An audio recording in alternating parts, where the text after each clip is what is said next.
చట్టపరంగా విశ్వాసం నమ్మకం నాకు ఉంది కాబట్టి పక్క కూడా నేను పట్టించుకోండి దాని గురించి.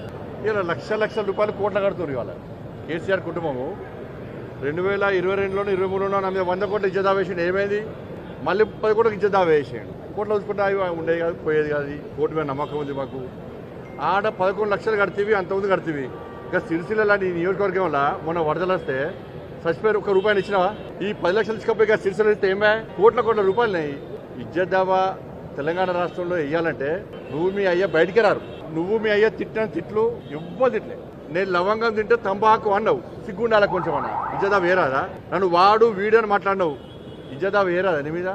మీ అయ్య నా తలకే 6 ముక్కలు నట్టున్నాడు. ఇజ్జదా వేరాదా? నీ అయ్య నన్ను వాడు వీడు అని ఏ భాష పడితే ఆ భాష మాట్లాడాడు. ఇజ్జదా వేరాదా? తెలంగాణ రాష్ట్రంలో ప్రజలను దళిత బంధు, దళితులు ముఖ్యమంత్రి చేస్తాన్నావు, మోసం చేస్తావు.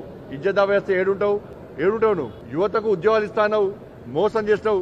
ఇజ్జదా వేస్తుంటే నువ్వు నీ అయ్య ఏడుంటారు? నిరుద్యోగ వృత్తి ఇస్తావు, ఇయ్యలేదు. ఇజ్జదా వేస్తే ఏడుంటావు నువ్వు? రుణమాఫీ అన్నావు, చేయలేదు. ఇజ్జదా వేస్తే ఏడుంటావు నువ్వు? డబుల్ బెడ్రూమ్ ఇస్తావు, మోసం చేస్తావు. ఇజ్జదా వేస్తే ఏడుంటావు నువ్వు? గట్ల బెదిరిస్తే భయపడే వ్యక్తి బండి సంజయ్ కాదు. నువ్వు ఉద్యమం పేరుతో వచ్చినావు, మీ నాయన పేరేపి మీ అయ్య పేరేపి నువ్వు వచ్చినావు. నేను 9 సార్లు జైలుకి పోయినా. నా మీద నీ ప్రభుత్వం పెట్టిన కేసులు 109 కేసులు. 9 సార్లు జైలుకి పోయినా. 109 కేసులు.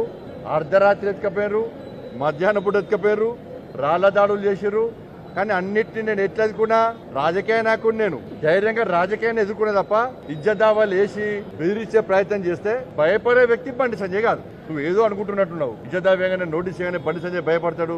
తెలంగాణ సమాజానికి అప్పీల్ చేస్తున్నా. తెలంగాణ రాష్ట్రంలో బీఆర్ఎస్ పార్టీ, గతంలో టీఆర్ఎస్ పార్టీ తెలంగాణ రాష్ట్రంలో రాష్ట్ర ముఖ్యమంత్రిగా కేసీఆర్ గారు ఉన్నప్పుడు కేసీఆర్ గాని, కేసీఆర్ కుటుంబం తెలంగాణ సమాజాన్ని తిట్లు వాస్తవమా కాదా? అదే కుటుంబం ఇవాళ నాలాంటి సామాన్య కార్యకర్తల మీద ఇజ్జదావా వేసి బెదిరించే ప్రయత్నం చేస్తే వీళ్ళని ఏం చేయాలో తెలంగాణ సమాజం ఆలోచించాలి. ఇది కరెక్టా?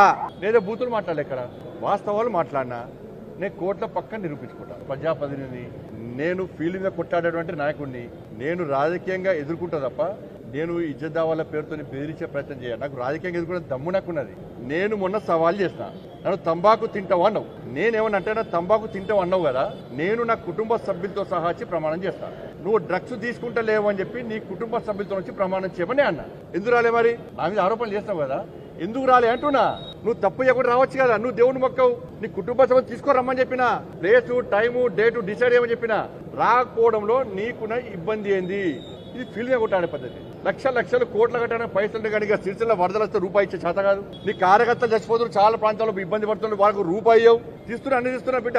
ఇప్పుడు స్టడీ చేసినావు కదా, నేను స్టడీ చేస్తా. ఇక నేను బయట చెప్పకుండా స్టడీ చేస్తా. ఏం చేయాలో నీ సంగతులు అన్ని చూస్తా.